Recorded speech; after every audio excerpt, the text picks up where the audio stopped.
(1948년) 미국에서 텔레비전의 시대가 시작된다.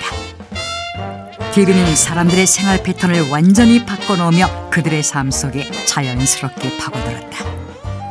더 이상 극장으로 찾아가 돈을 내지 않아도 톱스타의 얼굴을 볼 수 있었고, 가족들과 함께 식사를 하며 영화를 관람할 수 있게 된 것이다. 그리고 사람들은 텔레비전에서 말하는 모든 것을 진실이라 믿었다. 그런데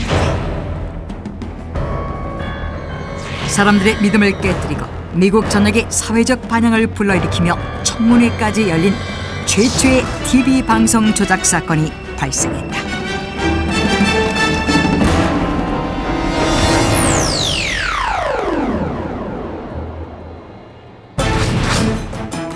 (1959년) 한 남자가 기자회견을 열었다.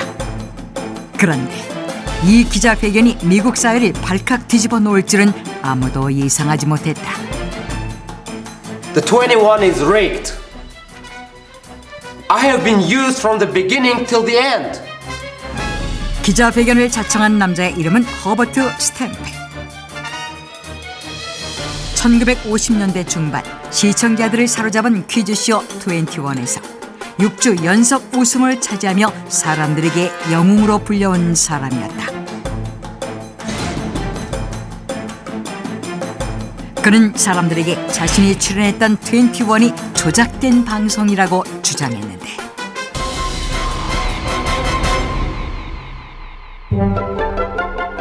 텔레비전의 황금시대였던 1950년대 중반부터 퀴즈쇼가 성행하기 시작했다. 허버트 스탠펠이 출연한 퀴즈쇼인 21 역시 유행의 흐름을 타고 생겨난 것이었는데, 21은 방송 제작자 댄 엔라이트가 고안해낸 퀴즈쇼 프로그램으로 2명의 참가자가 출연해 대결을 벌였다. 사회자에 의해 무작위로 선택되는 문제는 난이도에 따라 1점에서 12점까지 배정되어 있었으며, 몇 문항을 맞추든지 프로그램의 타이틀 숫자인 21점을 먼저 따낸 참가자가 우승을 차지했다. 가난한 노동자 계급의 유대인이었던 허버트 스탠펠이 프로그램에 출연하여 첫 우승을 거두자 사람들은 폭발적인 지지를 보내기 시작했다.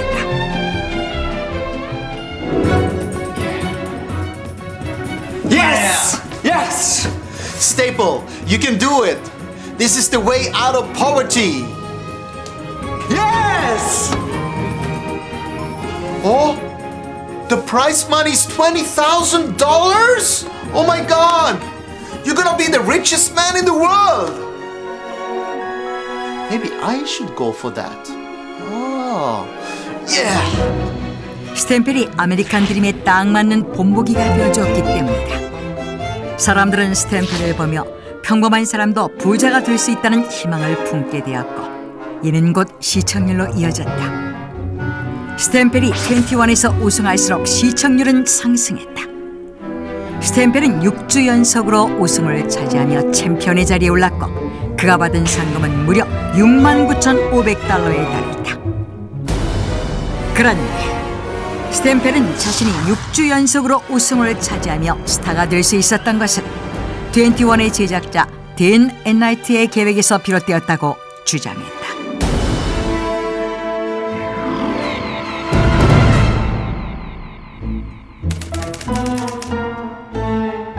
하루 벌어 하루 먹고 살기도 바빴던 허버트 스탠펠은 21 퀴즈쇼에 출연하기 위해 예선 심사를 기다리고 있었는데, We need someone with drama whom we didn't see before. Someone with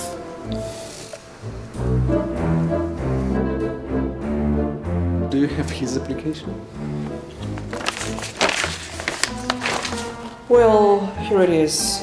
And his name is Herbert Stemple. A Jew living in a slum. Well, he's not have bad. What? Mr. Temple, don't you want to be rich? 21 제작자 댄 앤나이트는 스탬페를 불러 놀라운 제안을 했다. 시키는 대로만 하면 부자가 될 수 있다는 것이었다. 스탬펠은 당장의 끼니 걱정에서 벗어나기 위해서라도 29년 만에 자신에게 찾아온 기회를 붙잡을 수밖에 없었다.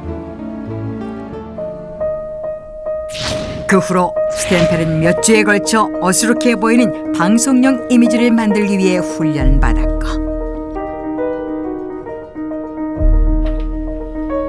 Memorize them.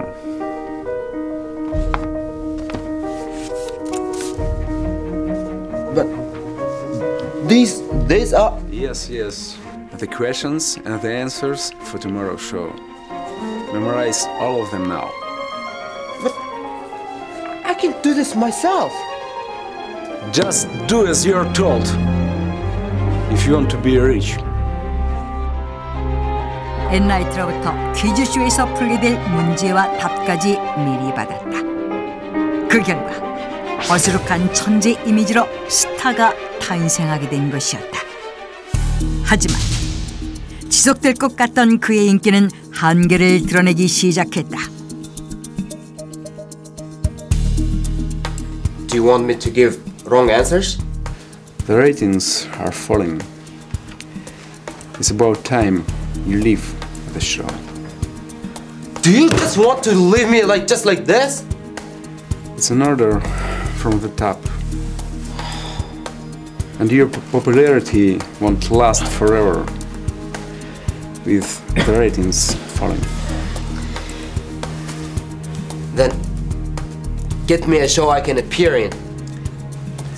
Okay, I'll find the right one for you.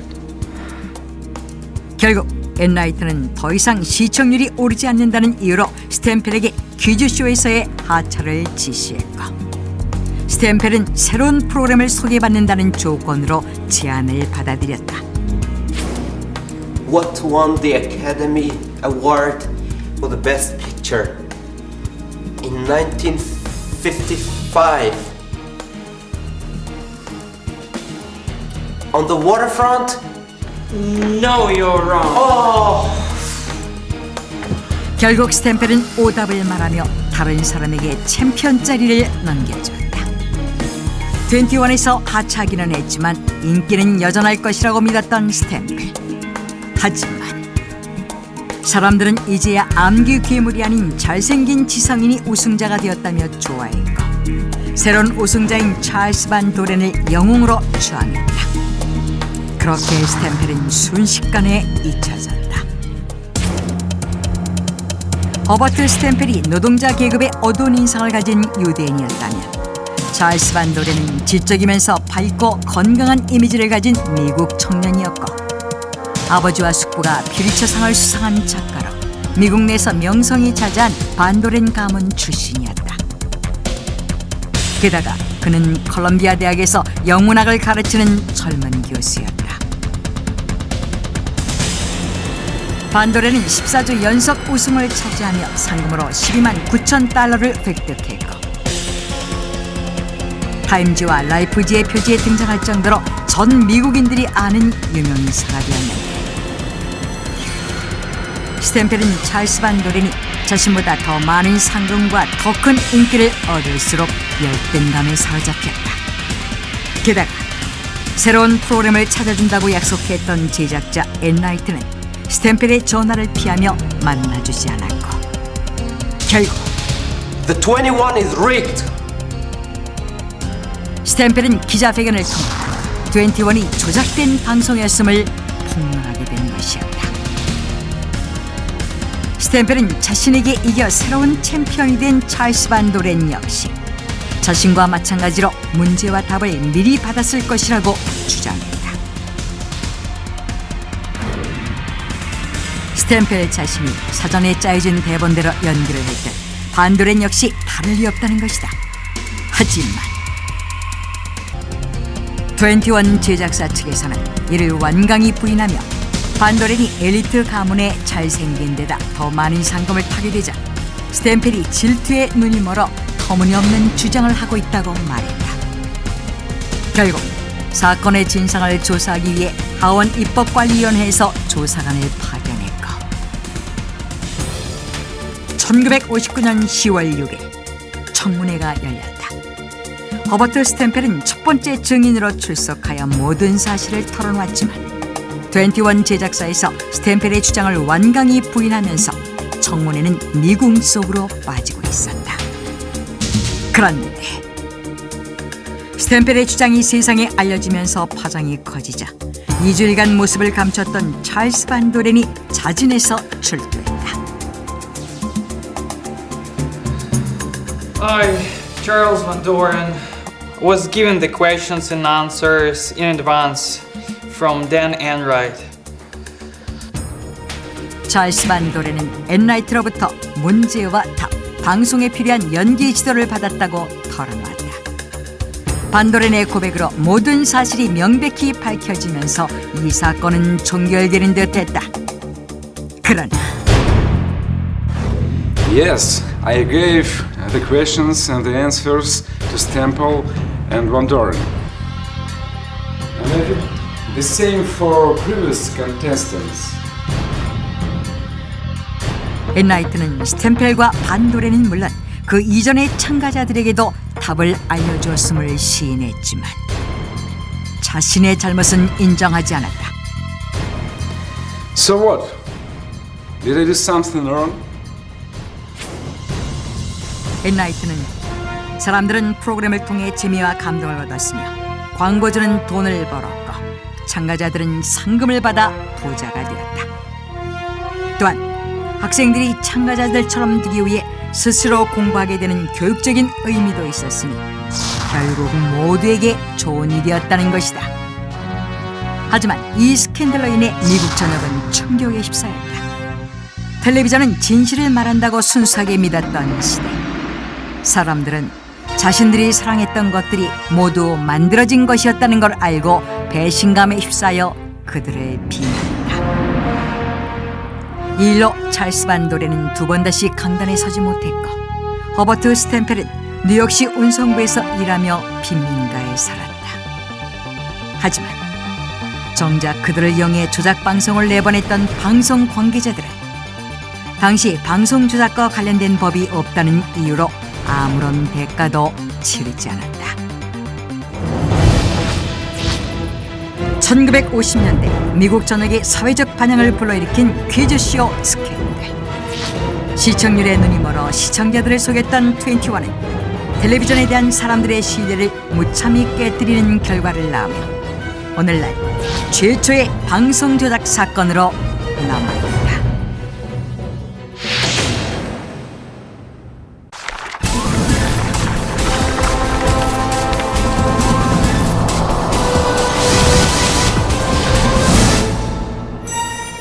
페트르 파울 루벤스의 한복 입은 남자, 한스 올바인의 게오르그 기체의 초상, 그리고 레오나르도 다빈치의 흰 담비를 나는 여인.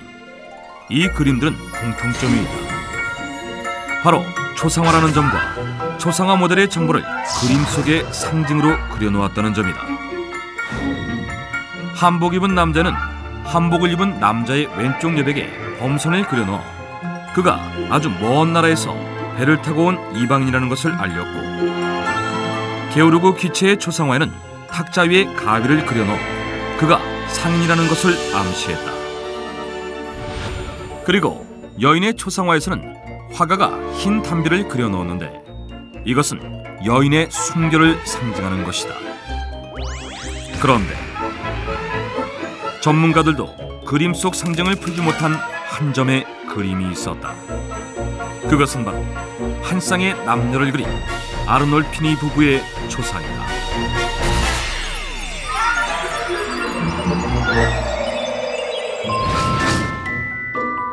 다소 긴 얼굴에 무뚝뚝한 표정의 남자, 그리고 수줍은 듯이 조용하게 서 있는 여인. 보는 이로 하여금 실제 장소에 와 있는 듯한 착각을 주는 이 그림은 빛을 이용한 실내 공간의 재현이 방에 살고 있는 사람뿐만 아니라 방 자체의 묘사까지 실감나게 완벽하다는 극찬을 받은 작품이다. 그림 속 모델이 된 실제 인물은 이탈리아의 루카 태생으로 부르고뉴 공작의 고문과 노르망디 재무국장을 지낸 지오반니 아르놀피니와 그의 여인이자 상인의 딸 잔느 드 세남으로 알려져 있는데, 우아하게만 그리면 훌륭한 그림이라는 인식이 지배적이었던 15세기 당시, 이 그림은 대상을 과학적으로 바라보고 세부 묘사를 한 작품으로 주목받게 됐다. 이 그림을 그린 화가는 바로 네덜란드에서 독자적인 미학을 선보이며 북유럽 회화의 아버지, 신의 손을 가진 자로 불린 얀반 에이크였다. 그는 종래에 과장되게 표현하는 양식에 얽매이지 않고 마치 사진을 찍은 듯 섬세하고 독특하게 그림을 그린 화가로 플랑드르 화파의 기초가 된 인물이자 유화의 창시자였다. 당시 화가들은 광물이나 식물을 가공한 뒤 색채 가루를 만들어 그것을 물과 계란에 섞어 물감으로 사용했는데, 계란과 색채 가루를 섞어 만든 물감은 그림을 그리는 도중에 말라버리는 단점이 있었다. 이에 얀반 에이크는 그러한 단점을 보완하고자 새로운 물감을 만들기 위해 연구했고, 그 결과 색채 가루를 계란이 아닌 기름에 섞어 물감을 만들었다. 바로 유화가 탄생한 것이다. 그렇게 본격적으로 유화를 그리게 된 얀반 에이크는 1434년 어느 날 평소 즐겨 그리던 상반신 1인 초상화가 아닌 전신의 2인 초상화를 그리고 있었다. 그리고 그날 얀반 에이크가 그린 아르놀피 부부의 초상화는 577년이 지난 오늘까지도 풀리지 않는 수수께끼 그림으로 남겨졌다. 미술사학자 파노프스키는 이 그림은 그저 두 사람을 그린 것처럼 평범해 보이지만 그림 속의 배경과 소품, 인물의 행동 하나하나가 오직 단 하나를 의미하기 위해 그려진 상징화이며 이전까지 존재하지 않았던 새로운 형태의 그림이라고 주장한 것이다. 그리고 그는 아르놀피니 부부의 초상을 새로운 형태의 결혼 증명서라고 말했다. 먼저 인물에 숨겨진 결혼의 상징들이었다. 그림을 보면 여인의 오른손을 남자가 왼손으로 받치고 있으며 남자는 오른손을 올려 선서를 하는 자세를 취하고 있는데, 이것은 당시 결혼식에서 남편이 결혼 수약을 하는 자세와 일치하며, 주장학자는 여인의 왼손에 끼워진 반지와 그녀가 입고 있는 초록색 드레스가 두 사람이 결혼했음을 증명하는 웨딩 드레스라고 주장했다. 그렇다면 왜 이 여인은 흰색 웨딩 드레스가 아닌 초록색 드레스를 입고 있는 것일까? 사실 서양에서 결혼식을 올릴 때 흰색 드레스를 입는 것은 19세기에 들어와서야 시작된 전통이었다. 그 전에는 다양한 색깔의 웨딩 드레스를 입었던 것이다. 주장학자가 제시한 결혼에 관한 의미는 이외에도 그림 속에 더 있었는데, 당시 사회에 번져있던 결혼에 대한 관습에 따라 그림 속 여인은 면사포를 젖히고 얼굴을 드러내어 이미 한 남자의 아내가 되었음을 나타냈다는 것이다. 또한 바깥으로 트인 창가에 서 있는 남자와 침대 쪽에 서 있는 여자는 가정 안팎의 영역에서 각자 담당할 몫을 나타내며 비슷한 포즈로 나란히 서 있는 것은 평등한 부부관계를 나타낸다고 주장했다. 그리고 벗어놓은 신발은 이 두 사람이 현재 맨발이라는 것을 반증하는데, 이는 당시 결혼 풍습의 하나로 신성한 결혼 수약을 하는 자리에서는 신이 만든 땅에 맨발로 서야 한다는 전통을 따른 것으로 이 자리가 신성한 결혼 수약의 장소임을 상징한다고 해석했다. 그런데 이러한 결혼에 관한 상징은 그림에 등장하는 소품도 예외가 아니었다.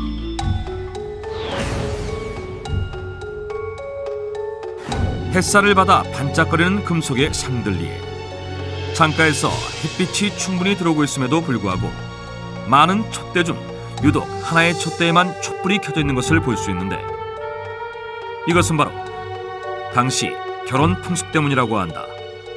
촛불이 한 자루 켜져 있는 것은 결혼을 상징하는 것이자 하나님의 눈을 나타내는 것이기도 하며 혼례의 촛대라고 하여 당시 결혼할 때 켰다는 것이다. 그리고 그림 속에 강아지가 등장한 이유도 충절, 충성, 정조의 의미를 지니고 있는 강아지를 부부 사이의 정절을 의미하기 위해 그려놓았다고 해석했다.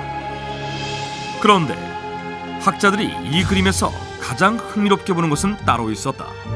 그것은 바로 그림 속에 그려진 볼록 거울이었다. 통상적으로 그림 속에 등장하는 거울은 출산과 희망, 미래 등을 뜻하는데 이 그림 속의 거울은 기존의 거울과는 확연히 다른 점이 있었다. 그림 속 거울을 확대해보면 거울의 바깥 테두리에는 10개의 동그란 원안에 그림을 그려놓은 게 눈에 띄는데 이것은 바로 예수의 순환 장면, 즉 예수가 십자가를 메고 골고다 언덕을 향해 갈 때 머물렀던 10개의 장소를 그려놓은 것이라고 한다.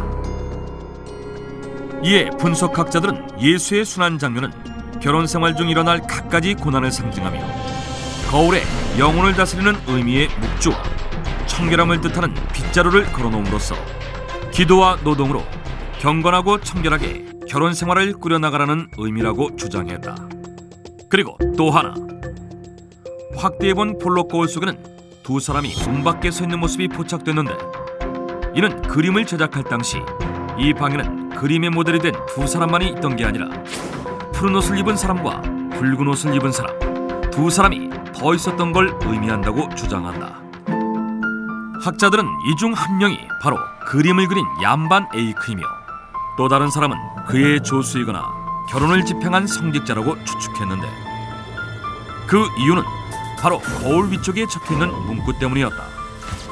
그 문구는 작가가 직접 화려한 글씨체로 바로 1434년 얀반 에이크가 이 자리에 있었노라라고 써놓은 것이었는데 문구에 그렸다라고 표현하지 않고 그 자리에 있었다라고 표현한 것은 화가가 두 사람의 결혼식에 증인 자격으로 참석했다는 것을 알려주는 것이며 동시에 화가로서 이 엄숙한 결혼식 장면을 그림으로 그려 마치 공문서를 남기듯 그림을 증거로 남겼다는 것이다. 그런데 뜻밖의 주장이 제기됐다. They depict a left-handed marriage. It's not an official marriage. 아르놀피니 부부의 조상은 정상적인 결혼이 아닌 도둑 결혼을 의미하는 왼손 결혼을 그린 그림이라는 주장이 제기된 것이다. 왼손 결혼이란 13에서 18세기 북유럽에서 행해지던 것으로 사랑하는 두 남녀가 신분의 차이 등의 이유로 결혼하기 어려운 경우 사회적 인정과 가문의 축복을 포기하고 둘이서만 결혼식을 올리는 것을 말한다. 이때 특이한 것은 일반적인 결혼식이라면 남자와 여자가 오른손을 서로 맞잡고 있어야 하나 왼손 결혼은 남자가 왼손을 내밀어 신부의 손을 잡는다고 하는데 주장학자는 그림 속 아르놀피니 역시 왼손을 내밀어 신부의 손을 잡고 있으며 이는 곧 왼손 결혼, 즉 도둑 결혼을 의미한다는 것이다. 또한 이 그림을 왼손 결혼을 그린 것으로 보는 이유는 당시 결혼식은 대부분 성당에서 올렸으나 이 그림은 번잡하고 소란스러운 결혼식장이 아니라 조용한 실내, 즉 신혼방을 배경으로 하고 있다는 것이다. 그러나 1997년 실제 인물인 아르놀피니는 왼손 결혼을 한 것이 아니고 교회에서 축복을 받으며 혼례를 올렸다는 기록이 발견되었다. 그러자 일각에서는 아르놀피니의 결혼이 아닌 거상으로서 보장된 미래를 과감하게 버리고 첫사랑과 결혼한 아르놀피니의 동생을 그린 것이라는 주장부터 얀반 에이크 자신의 결혼을 그린 것이라는 주장까지 다양한 추측들이 나오고 있으며 그중 많은 사람들은 What love he tried to protect. Yeah, he seems so loyal and romantic, don't you think? 화가가 누군가의 사랑을 지켜주기 위해 그린 그림이라고 굳게 믿으며 그 수수께끼를 풀기 위해 관심을 보이고 있다. 그림이 제작된 지 577년이 지난 지금까지도 그림 속 수수께끼를 다 풀지 못한 얀반 에이크의 아르놀피니 부부의 초상. 과연 신의 손을 가진 남자로 불렸던 화가 얀반 에이크는 그날 그 자리에서 무엇을 위해 자신의 그림에 수많은 상징을 남기고 누구를 위해 여기 내가 있었노라고 확인해줬던 것일까? 얀바네이크만이 알고 있는 비밀스러운 상징들. 사람들은 비밀을 간직한 아르놀피니 부부의 초상을 보며 화가가 숨겨놓은 그림 속 상징들을 찾기 위해 지금도 관심을 기울이고 있다.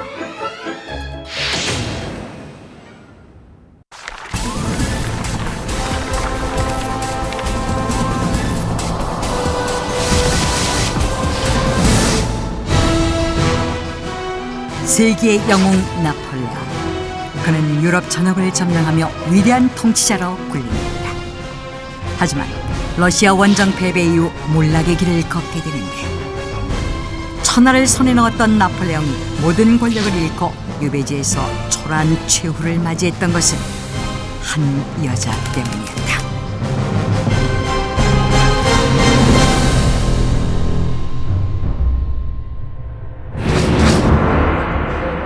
1812년 6월 러시아가 나폴레옹이 선언한 대륙 봉쇄령에 반기를 들자 나폴레옹은 64만의 대군을 이끌고 러시아를 침공한다.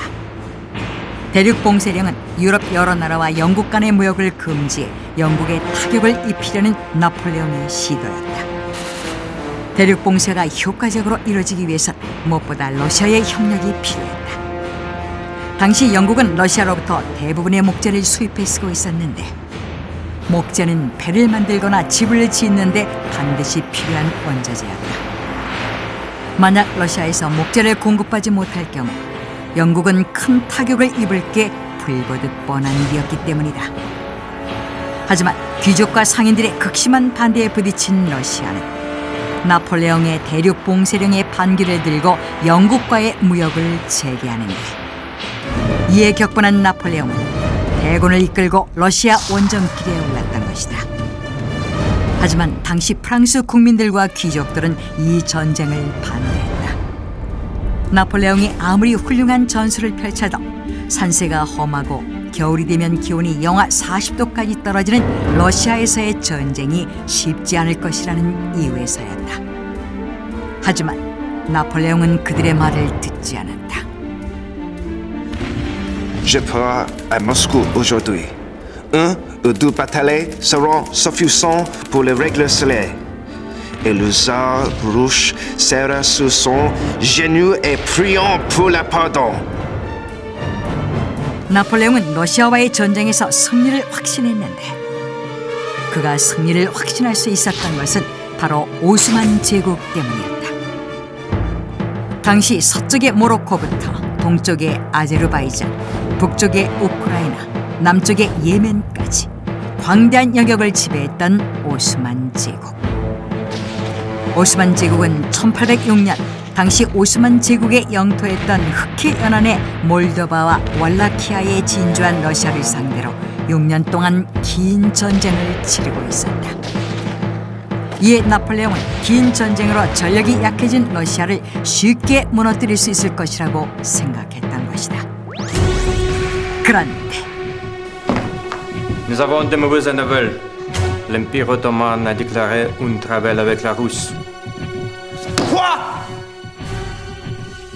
나폴레옹이 러시아 원정길에 오르자마자 오스만 제국은 러시아와 휴전협정을 체결한다.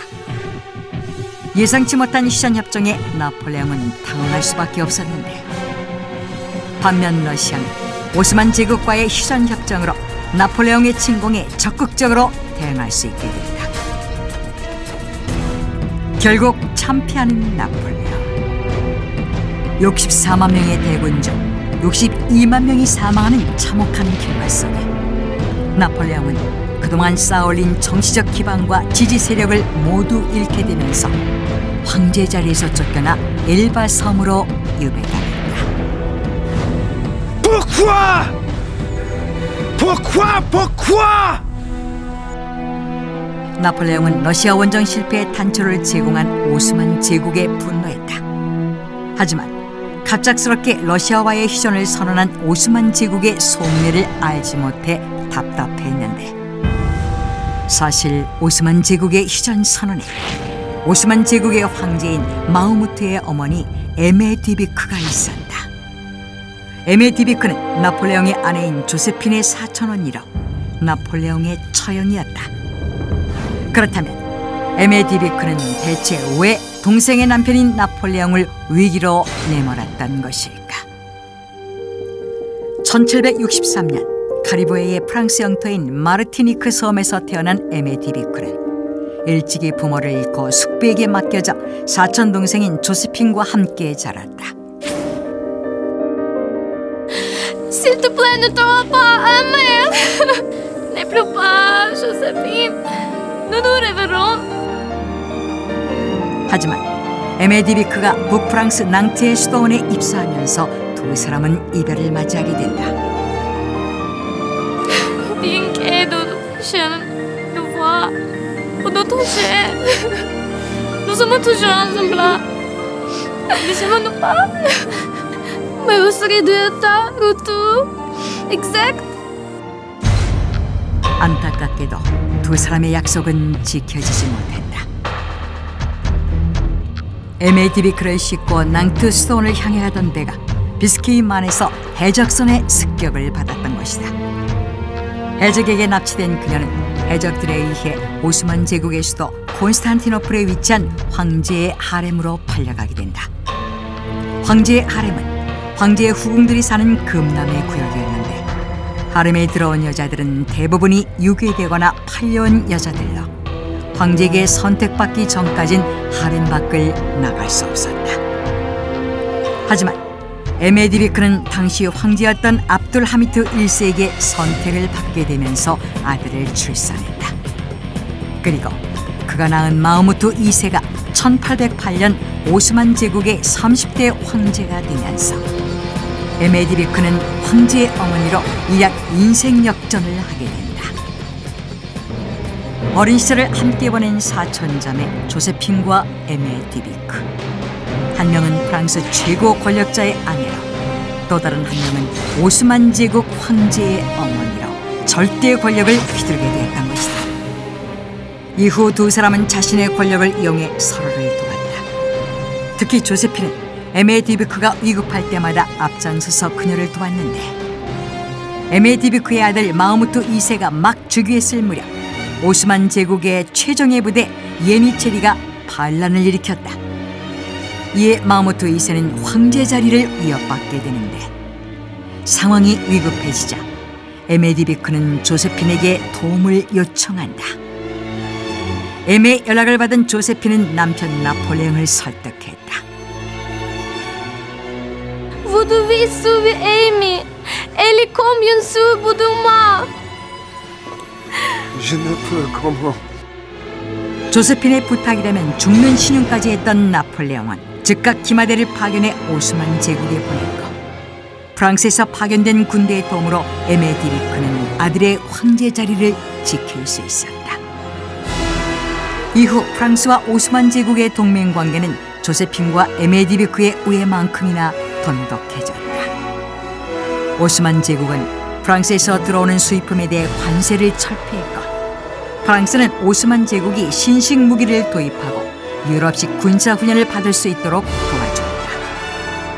두 국가 간의 우호 관계가 에메디비크와 조세핀이 있는 이상 계속될 것이라는 데에 이해를 다는 사람은 아무도 없었다. 그런데 절체절명의 순간에 오스만 제국이 프랑스를 배신했던 것이다. 나폴레옹이 러시아를 침공하자 기다렸다는 듯이 휴전협정을 체결하는 오스만 제국. 위기에 몰린 나폴레옹은 황제를 설득하기 위해 오스만 제국의 황제에게 도움을 요청하는 전가를 보냈지만 마흐무트 2세는 나폴레옹의 요청을 거절했다. 결국 나폴레옹은 러시아에 패배하게 된다. 갑작스럽게 태도를 바꾼 오스만 제국을 도저히 이해할 수 없었던 나폴레옹. 하지만 이것은 전부 에메디비크의 계략이다. Napoleon. 그녀는 나폴레옹에게 분노하고 있었다. 1809년 조세핀은 나폴레옹에게 강제로 이혼당한다. 이후 나폴레옹은 오스트리아 황녀와 정략 결혼을 했고 화려했던 황후 자리에서 쫓겨난 조세피는 정부에서 나오는 적은 금액의 연금을 받으며 어렵게 생활하는 비참한 이혼녀 신세로 전락하고 말았다. 이 소식을 듣게 된 에메디비크는 조세핀을 불행하게 만든 나폴레옹에게 분노했다. 그리고 그녀는 동생에 대한 복수로 나폴레옹을 위기에 빠뜨리기 위해 지금까지 고수해온 친프랑스 정책을 반프랑스 정책으로 뒤바꿨는데, 그녀는 국내 친프랑스 인사를 모두 내치고 반프랑스 인사들을 등용했다. 그리고 오스만 제국 영토에 거주하는 모든 프랑스인들을 구금했다. 뿐만 아니라 나폴레옹이 대군을 이끌고 러시아 원정길에 오르자 프랑스와 협력해 오스만 제국의 영토를 위협하는 러시아를 칠 수 있었던 절호의 기회를 포기하고 오히려 러시아가 프랑스에 잘 대응할 수 있도록 러시아와의 6년 전쟁을 휴전하겠다고 선언했던 것이다. 이 일은 나폴레옹의 러시아 원정을 패배케 한 단초가 되었고, 나폴레옹은 이 일로 폐위돼 엘바 섬에 유배당한다. 조세핀을 위한 그녀의 복수가 나폴레옹을 몰락의 나락으로 떨어뜨렸던 것이다. 그리고 2년 후인 1814년 조세핀은 51세의 나이에 폐렴으로 숨을 거두고 만다. 조세핀의 사망 소식에 매우 비통해했던 에메디비크는 3년 후인 1817년 조세핀의 뒤를 이어 사망한다.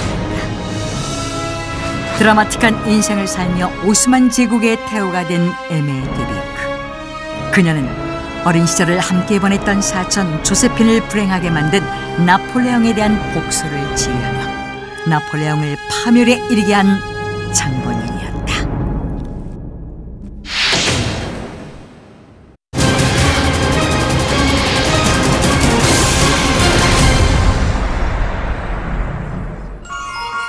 이탈리아를 중심으로 유럽 전역에서 일어난 문화혁 신운동, 르네상스.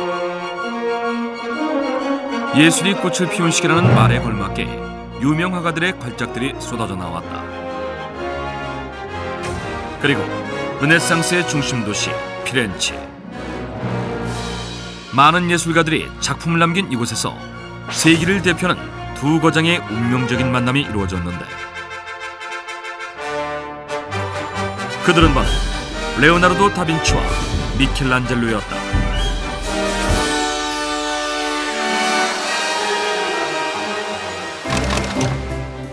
르네상스 시대를 대표하는 천재 예술가 레오나르도 다빈치. 1452년 이탈리아 토스카나 지방의 산골 마을에서 태어난 그는 어렸을 때부터 수화, 음악, 회화 등 모든 학문에서 다재다능함을 보였다.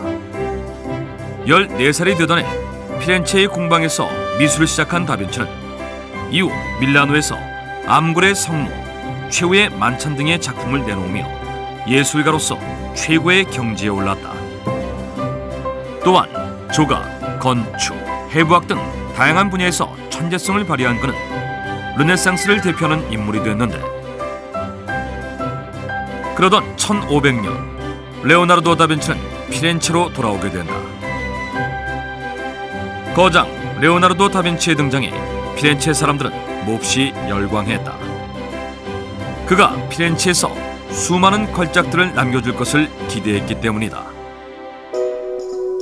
하지만 화가로서 이미 최고의 자리에 올라 있었던 다빈치는 창작 활동은 거의 하지 않았고 해부화, 지질학과 같은 다른 학문의 연구에 매진했다. 그러던 어느 날, Do you know that Michelangelo in Florence now? Really? Yes. You mean the one who did the Pieta? So, you get his sculpts too? 다빈치가 피렌체에 온 지 1년 후 젊은 조각가 미켈란젤로 또한 피렌체에 오게 된다. Michelangelo was just another painter in Florence to me at that time. 하지만 다빈치는 미켈란젤로에게 큰 관심을 가지지 않았다. 그의 눈에 미켈란젤로는 자신보다 23살이나 어린 풋내기에 불과했던 것이다. 하지만 다빈치의 생각과는 달리 미켈란젤로는 1년 전 로마에서 제작한 피에타상이 극찬을 받으며 이미 조각가로서 어느 정도 입지를 굳힌 인물이었다. 그리고 그 명성 덕분에 레오나르도 다빈치가 작품 활동을 쉬는 동안 미켈란젤로에게는 작품 의뢰가 쇄도했는데 그는 가장 먼저 추기경 프란체스코 피콜로미니로부터 시에나 대성당 예배당의 내부를 장식할 조각 제작을 의뢰받았다. 장차 교황이 될 피콜로미니로부터 이런 조각을 의뢰받은 것은 피렌체에서 미켈란젤로가 최고의 반열에 올랐다는 증거였다. 그리고 이러한 사실은 미켈란젤로에게 관심이 없던 레오나르도 다빈치를 조금씩 자극시키기에 충분했다. 뿐만 아니라 피렌체의 시민들 역시 다빈치를 추앙하는 부류들과 미켈란젤로를 추앙하는 부류로 나눠졌는데 그로부터 얼마 후 피렌체를 대표하는 두 예술가의 자존심이 충돌하는 사건이 발생한다. 그것은 한 무명 조각가가 남기고 간 5m짜리 대리석 때문이었다. 1500년 피렌체 성당의 관계자들은 성당 작업실에 방치되는 대형 대리석 때문에 고민에 빠져 있었다. 성당을 장식하기 위해 아고스티노 디 두치오라는 조각가에게 맡긴 대리석이 그 형체조차 갖추지 못한 채 작업이 중단되고 말았던 것인데 더 이상 그 대리석을 방치할 수 없다고 생각한 피렌체 작업감독위원회는 이듬해인 1501년 이 골치 아픈 대리석을 예술작품으로 완성시켜줄 예술가를 찾기로 결정한다. 그리고 그들은 다빈치와 미켈란젤로를 최종 후보로 물망에 올렸다. 대리석 작업을 따내기 위해 먼저 움직인 것은 미켈란젤로였다. Da Vinci, you should stop thinking that you will always be the number one. I'll beat you this time. 거장을 꺾을 야심찬 생각을 가지고 있었던 그는 추가 비용 없이 원래의 대리석 덩어리로 훌륭한 작품을 만들어내겠다고 위원회를 적극적으로 설득했다. 반면 레오나르도 다빈치는 미켈란젤로가 움직이기 시작했다는 소식에도 전혀 개의치 않았다. Michelangelo, that job is mine no matter how hard you try. How would you work on a statue over 5 meters when you're so short? 그는 당연히 대리석 작업의 의뢰가 자신에게 들어올 것이라고 굳게 믿고 있었던 것이다.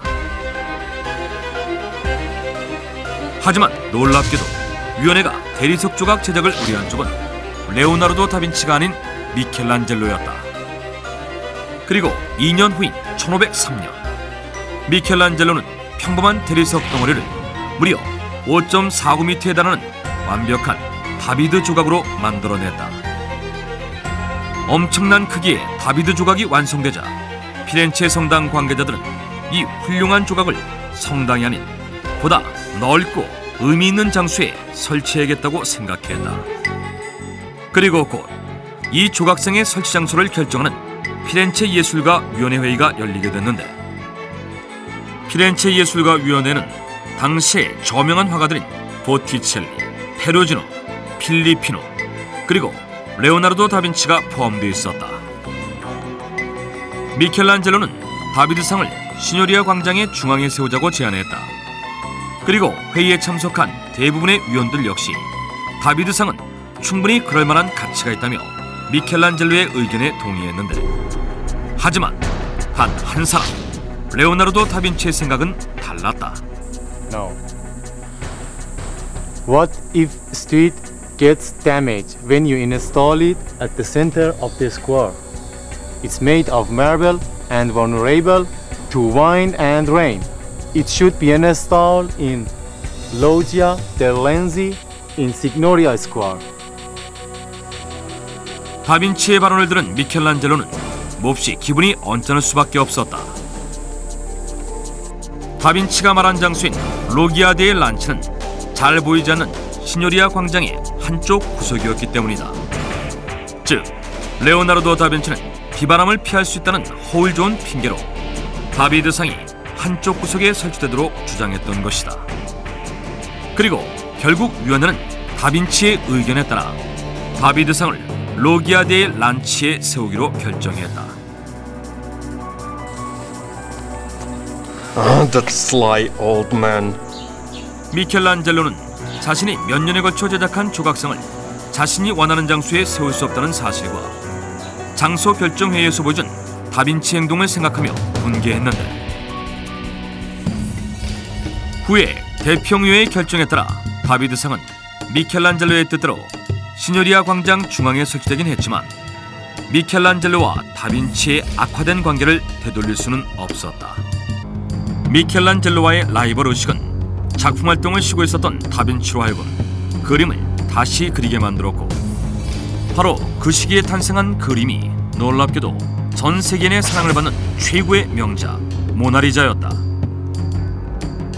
즉 새파랗게 젊은 화가에게서 느낀 라이벌 의식이 거장 레오나르도 다빈치로 하여금 또 하나의 전설을 탄생시키게 만든 것이다.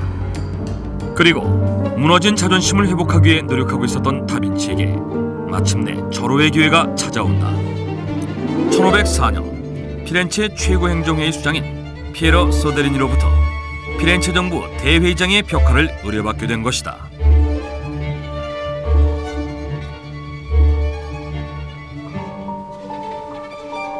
Michelangelo, I went easy on you before, but there is no longer a place for you in Florence now that I start to paint. 그는 정부의 희망에 따라 피렌체 역사 중 한 장면인 앙기아리 전투를 그리기로 결정했고 얼마 지나지 않아 대회의장의 벽에 밑그림을 옮기기 시작했다. 그런데 여느 때와 다름없이 작업을 하기 위해 대회의장으로 들어선 레오나르도 다빈치는 깜짝 놀라고 말았다. What are you doing here? What am I doing here? I'm painting. 자신의 작업 중인 벽의 맞은편에 미켈란젤로가 그림을 그리기 위해 나타난 것이었다. I'm painting this scene from the Battle of Cassina. 미켈란젤로 역시 피렌체 역사의 한 장면인 카시나 전투를 그린다는 충격적인 이야기를 듣게 된 다빈치. 도대체 어떻게 된 일일까?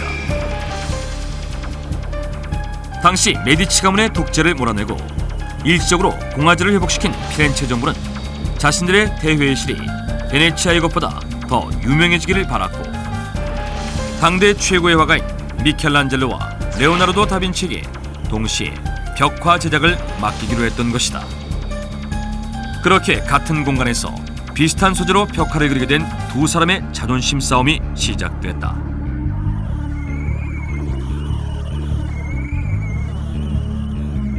Michelangelo, I kick you both this time. I'll show you how you end up when you mess with me.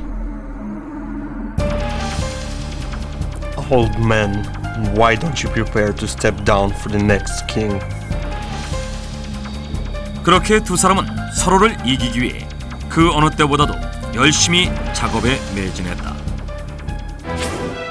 특히 레오나르도 다빈치는 자존심 회복을 위해 특수 사다리를 고안하고 그 전까지 사용하던 방식인 프레스코 기법이 아닌 유화물감으로 칠하는 새로운 기법을 사용하기까지 했는데 하지만 불꽃 튀는 두 천재예술가의 경쟁은 어이없게도 미완으로 끝나고 말았다. 스케치 작업을 하던 중 교황 율리우스 2세의 영묘 제작을 위해 어쩔 수 없이 로마로 불려가게 된 미켈란젤로.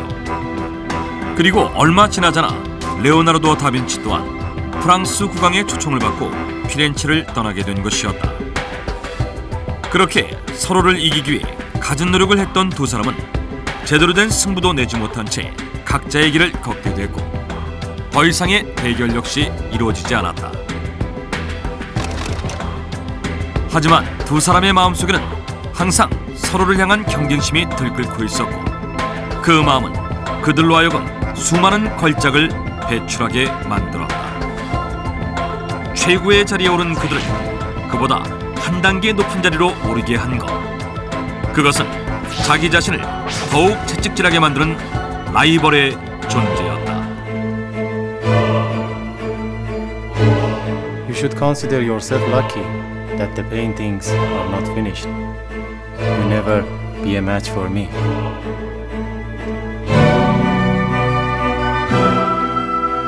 You old man, I'm the one who gave you a break. You should consider yourself lucky for being much older than me.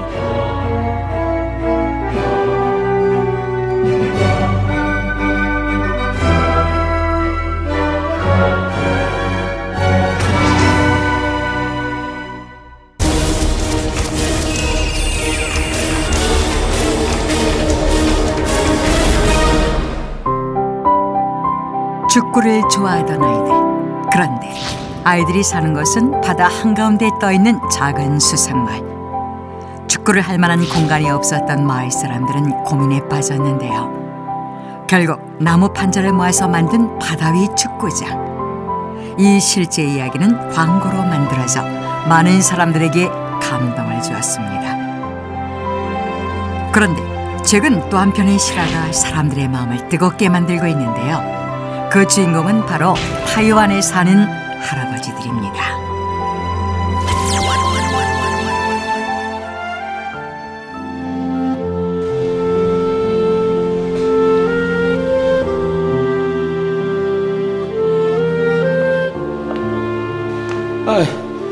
이렇게 갑자기 세상을 떠나다니. 우리 나이 80인데 새삼스러운 것도 아니지.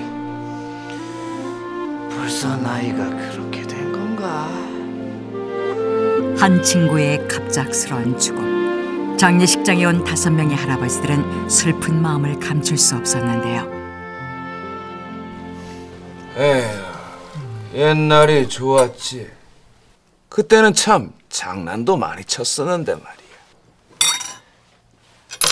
그거 기억나? 어? 저놈 저거 똥통에 빠져가지고 존났지. 맞아. 아이 저놈이 그때 참 재밌었는데. 에이.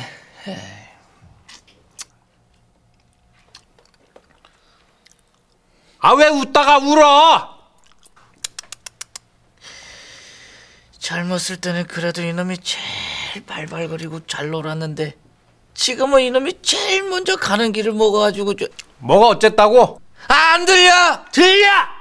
그래서 뭐가 어쨌다고? 아싸! 야, 니네 요춤 알아 요거?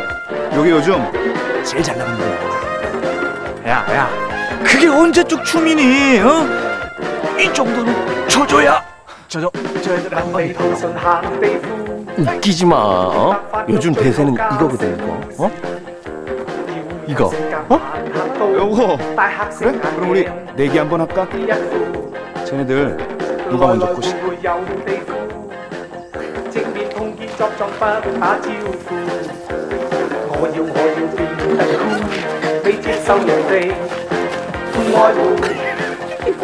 뭐 하는 거야? 못생겨가지고.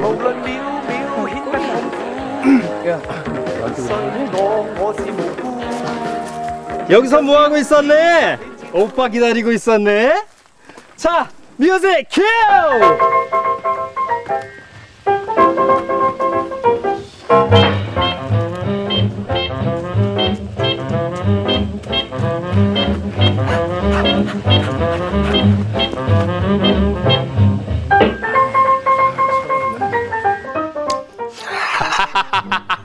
내가 젊었을 때는 리듬감 좀 탔지. 리듬감은 개뿔이 무슨. 그 여자애들이 눈에 뭐가 씌인 거지. 뭐라고? 야 이놈아, 네가 젊었을 때 잘 나가면 뭐 하냐? 네가 이 나이에 춤을 출 거냐, 아니면 여자를 만날 거냐? 뭐라고? 너네 방금 내 욕했지? 어? 어? 아 이놈이. 야 이놈들아, 왜 이렇게 투닥거리고 그래? 그래도 우리가 옛날에는 우정 하나만큼은 최고였잖아.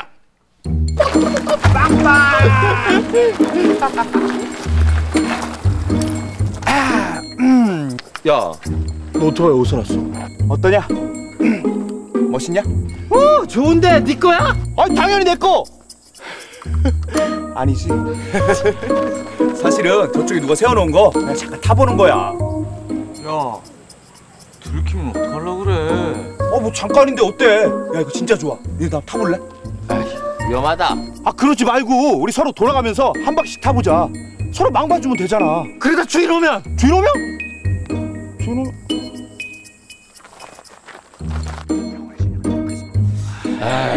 야, 그게 괜찮겠냐? 괜찮다니까. 일단 내가 먼저 한 바퀴 타고 올 테니까 니네 기다리고 있어. 알았지? 간다! 보이네. 괜찮겠지? 야, 그럼 내 오토바이 어디 갔지 이거? 나 진짜 오토바이 진짜. 야, 니네들 저쪽에 세워둔 하얀색 오토바이 못 봤어?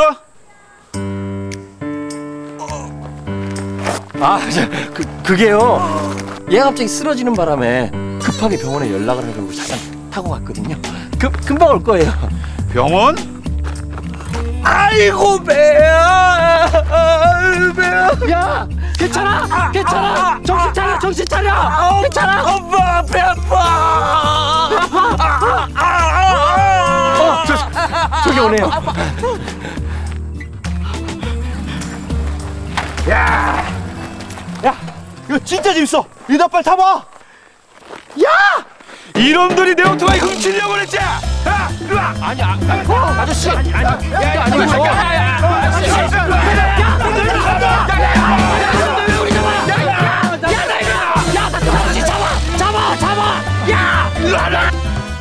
야, 이놈아. 아이, 친구들 다 버리고 도망가는 게 우정이냐? 그날 저놈 때문에 무진장 맞았지. 그래도 그런 게 다 쌓여서 이렇게 큰 우정이 된 게 아니냐. 그래. 가만. 니들 혹시 그거 기억나니? 뭐? 아이, 왜? 우리가 그때 약속한 게 있었잖아. 갑자기 옛 기억을 떠올리는 할아버지. 야, 그거 어떻게 하냐? 말도 안 돼. 얘네 이놈이 노망났구나. 아이, 그래도 이 약속은 약속인데. 그런데 6개월 후. 자, 가보자. 세상 끝으로. 오케이, 가자.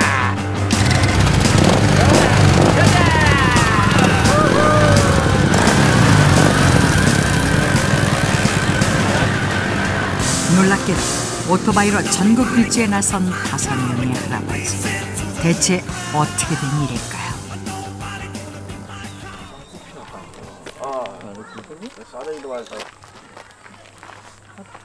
얘들아, 좀 미안하게 됐다. 너 때문에 경찰서에 보냈잖아, 이씨. 야, 얘도 그러고 싶어서 그랬겠냐. 오늘 운이 나빴던 거지. 에이, 그니까 오토바이가 뭐라고. 야, 우리 이 다음에 돈 벌어서 오토바이 꼭 사자. 사서 뭐하게. 사서? 그걸 타고 전국 일주를 가는 거야. 전국 일주. 힘들지 않을까? 할 수 있어. 우리 그렇게 꼭 하기다. 알았지? 그래. 약속. 약속.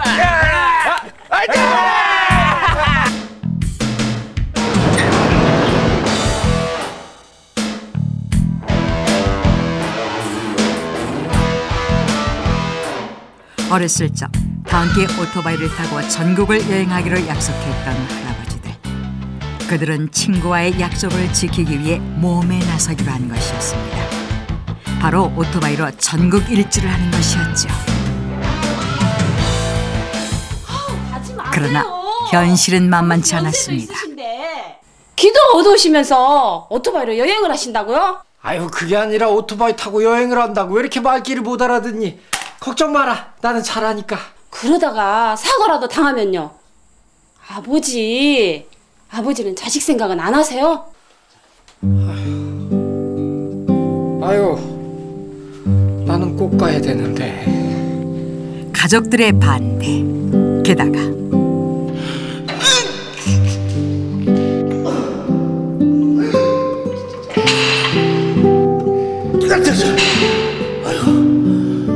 여행이고 뭐고 이러다 내가 먼저 죽겠네. 이놈아, 어차피 오토바이 타고 여행 갈 건데 이렇게까지 운동을 해야 되냐? 장기간의 여행을 위해 기초 체력을 기르는 일조차 버거웠던 것입니다. 그런데 그들에겐 더 큰 난관이 기다리고 있었습니다.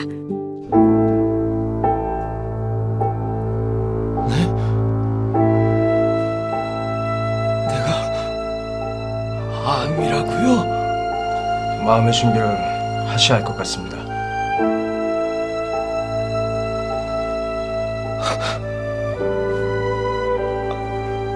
암이라니. 그에게 장거리 여행은 생명이 위태로울 수 있는 일이었죠.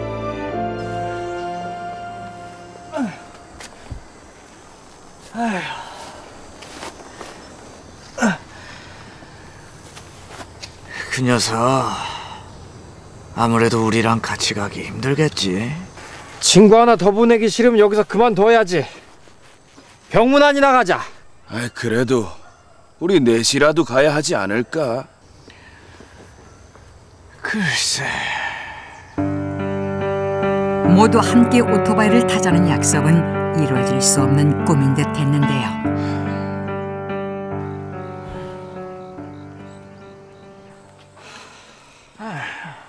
우리끼리 가자니 미안하구나. 자자, 힘내자고. 어? 그래, 그럼 슬슬 떠나볼까?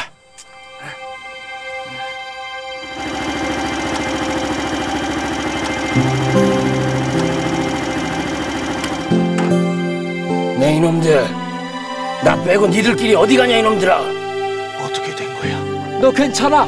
야 이놈아, 같이 가도 되는 거야? 당연하지. 내가 극가병에 쓰러질 놈이냐. 자, 달려보자. 오케이. 가자. 세상 끝으로. 끝으로.